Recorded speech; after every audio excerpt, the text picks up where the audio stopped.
So as we're starting running records, it's a good time to look at the essay portion of the Foundations of Reading test because one of the two essays often has you look at a miscue analysis of an oral read aloud and gives you some symbols and then asks you to do something with it to answer the question. And so let's go look at the question first. Using your knowledge of word identification strategies. So the first task is figuring out what's being asked. And it's okay to take notes, like circle this stuff. Using your knowledge of word identification strategies, examples, use of phonics, analysis of word structure, context clues, identification of sight words, write a response in which you identify one of Daniel's strengths and one of Daniel's weaknesses. Be sure to cite specific evidence from the information shown. And that's it. Don't overthink this. This is just an essay question. This isn't really a written response per se. It's more, you got to remember, an essay test, that's a genre. It's not, you'll never ever write like that again. So don't worry about it too much and just think about answering the question. In fact, go back to the way you've been beaten since 5th grade to answer questions. TTQA it and turn the question around. If you just said, one of Daniel's strengths is, and then you provide say, for example, context clues, and then you define context clues, then you provide 2 examples that prove he's good with context clues, that's all you need to do. It's a claim, key definition, 2 pieces of evidence. For strength, claim, key definitions, 2 pieces of evidence. That's it. Now, if you have time, you can go back and embellish like the end. I always like to throw in a teaching tip, like something that I might do next for Daniel. It's not required, but these are being scored by human beings, and they have emotions. And if you speak to the person as, as a human and talk that you help Daniel, and you can prove that you can use your content knowledge about reading to help Daniel, it might work. That being said, they just have to read like thousands of these. Like you're just locked in some room, just boom, boom, boom, hammering, reading tests. So you want to keep it clear and to the point. Don't embellish. Just answer and move on. But what's that mean? Well, let's go look at the rubric real fast. So these are scored on 4, 3, 2, 1. And if you go down here, did you answer the question? All right. Now look here. Substantial, appropriate, and application of subject matter knowledge. Honestly, this is just use of keywords. They literally tell you in the questions, like they give you examples. If you just use 2 of those or one of the, because they only ask for one, and you provide a key definition that explains your understanding. That's all you need to do, and then you provide 1 or 2 examples from the text.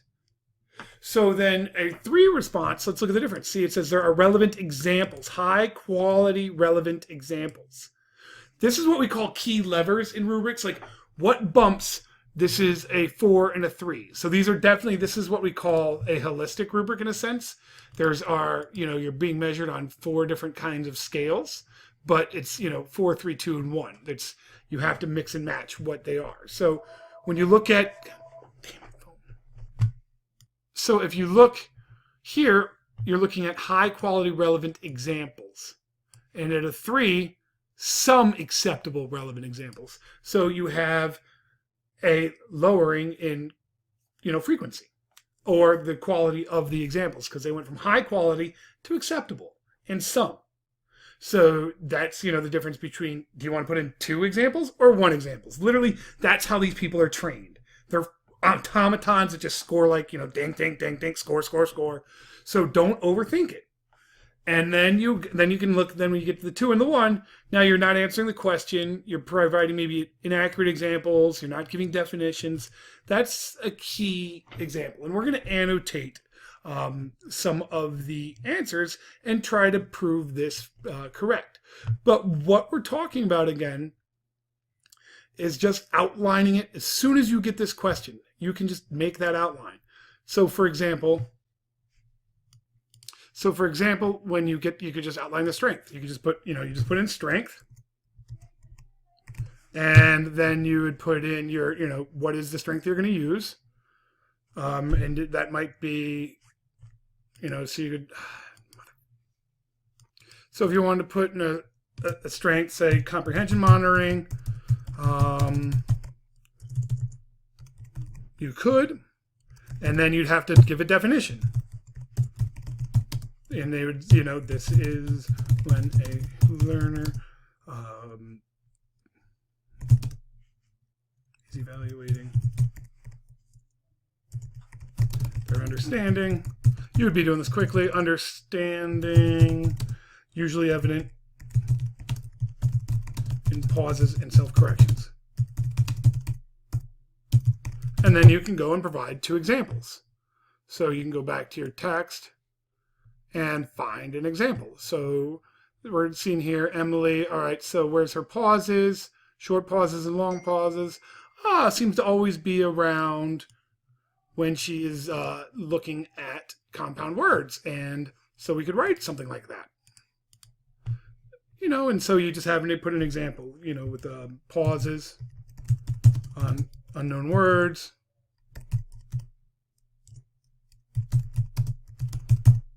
Such as goldfish, and then you could get an example of a self-correction. Because remember, for strength and weakness, you want to have 2 examples of each. All right? So where it's another example that proves that comprehension monitoring could be a strength, if that's what you decide to do. Well, let's go back and look one more time. Well, she's doing, we have some corrections at fever and remember, and, for example, pause and unknown words such as goldfish, uses self-corrections such as remember for remember, and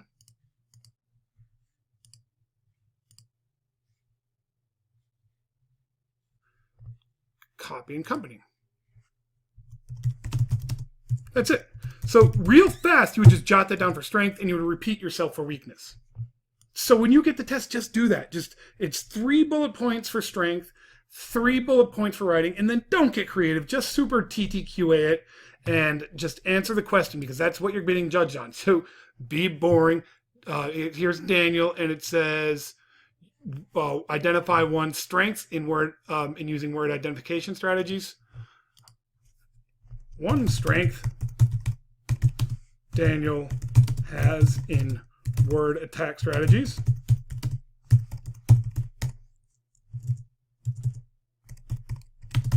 Dot, dot, dot. Fill in the blank.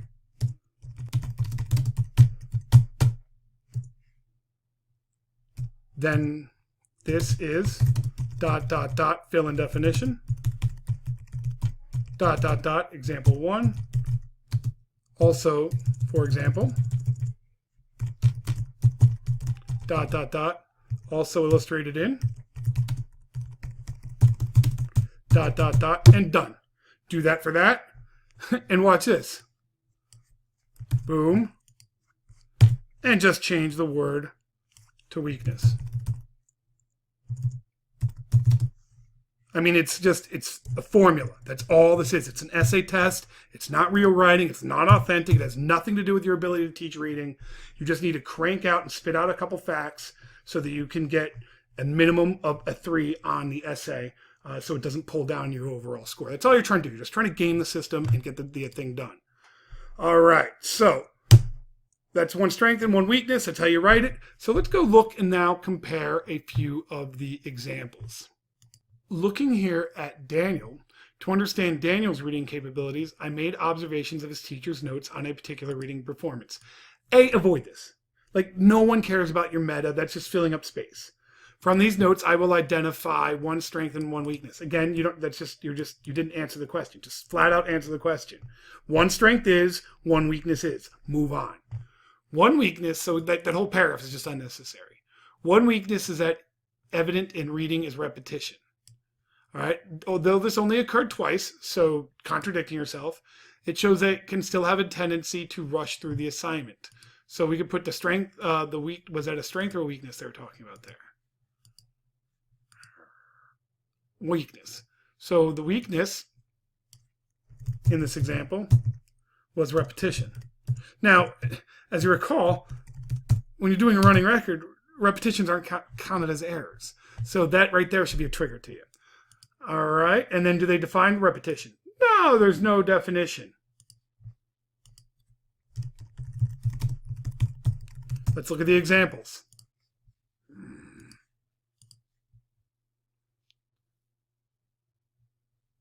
So it says here, it could be possible that he's repeating the phrase twice, or he heard it out loud. Like, it's just pure speculation. There's no, like, you do not speculate in this. You need pure evidence.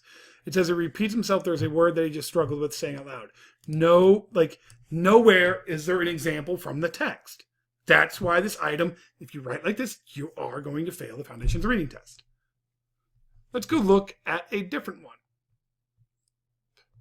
So the weak one. All right, we're looking at the strong response.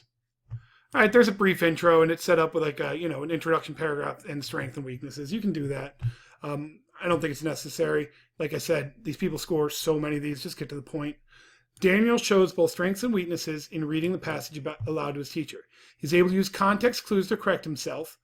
That is a strength. However, his greatest weakness appears to be his analysis of word structure. All right? So, Daniel's use of context clues is strong. Right there. And then do they provide a definition? He often says an unknown word incorrectly, but then relies on the meaning of the words around it to correct himself. See how they weaved in that definition? We can look at that as a strength, right? As the definition. Context clues.